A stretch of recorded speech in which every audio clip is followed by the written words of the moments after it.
ଶ୍ରୀମଦ୍ ଭାଗବତ ଗୀତା କେବଳ ଧର୍ମ ପାଇଁ ନୁହେଁ, ଏହାକୁ ସଂସାରର ସମସ୍ତ ମନୁଷ୍ୟ ପଢ଼ିବା ବୁଝିବା ଦରକାର, ଯାହାଦ୍ୱାରା ମାନବତାର ଜୀବନରେ ସୁଖ ଶାନ୍ତି ସଫଳତା ପ୍ରାପ୍ତ କରିପାରିବ। ଭଗବତ ଗୀତାର ମୋଟ 18ଟି ଅଧ୍ୟାୟ ଅଛି ଏବଂ 18ଟି ଅଧ୍ୟାୟରେ 700 ଶ୍ଲୋକ ଅଛି, ଯାହାକି ସମସ୍ତଙ୍କୁ ପଢ଼ିପାରିବା କଷ୍ଟ ଅଟେ।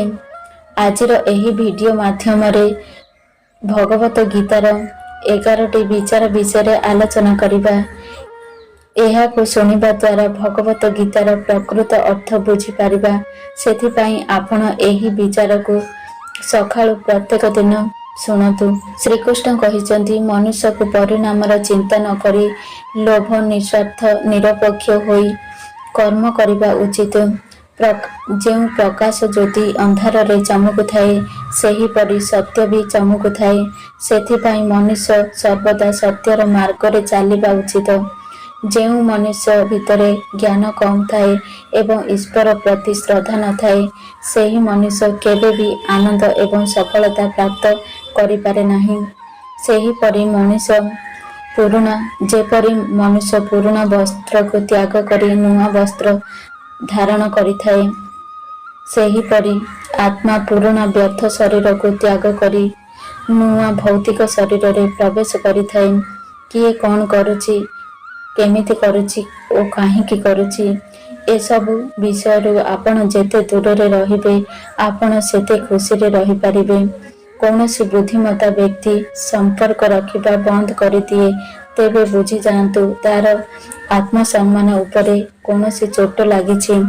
ମୋହ ତା ଉପରେ କର ଯାହା ଉପରେ ଆପଣଙ୍କର ଅଧିକାର ଅଛି, ଆଉ ଯାହା ଉପରେ ଆପଣଙ୍କର ଅଧିକାର ନାହିଁ, ତାହା ଉପରେ ମୋହ କରିବା ଉଚିତ ନୁହେଁ। ଯେଉଁମାନେ ଲୋକମାନଙ୍କ ଦୁଃଖକୁ ବୁଝିପାରନ୍ତି, ଯାହା ପାଖରେ ଦୟାଗୁଣ ଅଛି, ଯେ ହୃଦୟରୁ ଭଲ ଅଟନ୍ତି, ତାକୁ ଦ୍ୱିତୀୟ ଥର ଜନ୍ମ ନେବାକୁ ପଡ଼େ ନାହିଁ। ଆପଣଙ୍କ କର୍ମ ହିଁ ଆପଣଙ୍କର ପରିଚୟ ଅଟେ। ନହେଲେ ତ ଗୋଟିଏ ନାଁରେ ହଜାର ଲୋକ ଅଛନ୍ତି। ପ୍ରେମ ସର୍ବଦା କ୍ଷମା ମାଗିବାକୁ ପସନ୍ଦ କରେ, ଆଉ ଅହଙ୍କାର ସର୍ବଦା କ୍ଷମା ଶୁଣିବାକୁ ପସନ୍ଦ କରେ।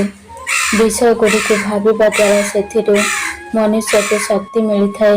ସେଥିରୁ କାମନା ଜନ୍ମ ହୋଇଥାଏ, ଆଉ କାମନାରେ କୌଣସି ବାଧା ଉପୁଜିଲେ ମଣିଷକୁ କ୍ରୋଧ ଆସିଥାଏ।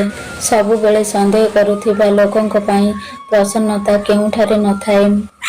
କର୍ମ ସେହି ଫସଲ ଅଟେ ଯାହାକୁ କାଟିବାକୁ ପଡ଼ିଥାଏ। ସେଥିପାଇଁ ସବୁବେଳେ ଭଲ ମଞ୍ଜି ବୁଣନ୍ତୁ, ଯାହାଦ୍ୱାରା ଭଲ ଫସଲ ହୋଇପାରିବ।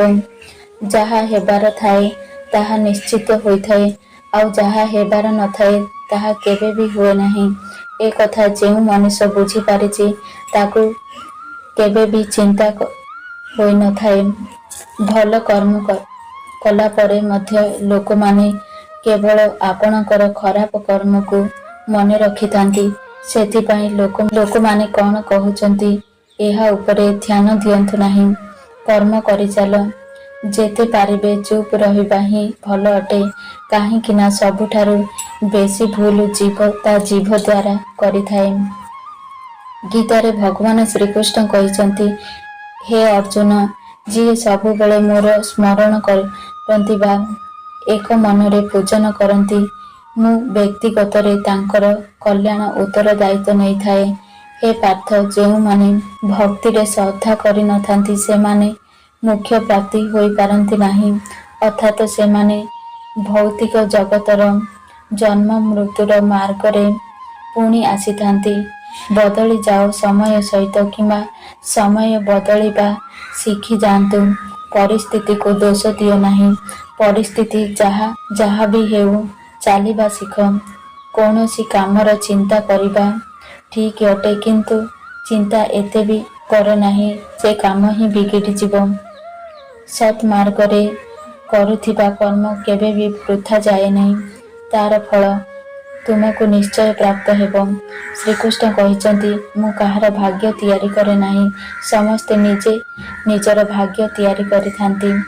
ଆପଣ ଯାହା ବି କର୍ମ କରୁଛନ୍ତି, ତାହାର ଫଳ ଆପଣଙ୍କୁ କାଲି ନିଶ୍ଚୟ ପ୍ରାପ୍ତ ହେବ। ଯଦି ମୋ ଭିଡ଼ିଓ ଆପଣଙ୍କୁ ପସନ୍ଦ ଆସେ, ତାହେଲେ ଭିଡ଼ିଓକୁ ଗୋଟେ ଲାଇକ୍ କରନ୍ତୁ ଏବଂ ଆମ ଚ୍ୟାନେଲକୁ ସବସ୍କ୍ରାଇବ୍ କରନ୍ତୁ। ଜୟ ଜଗନ୍ନାଥ।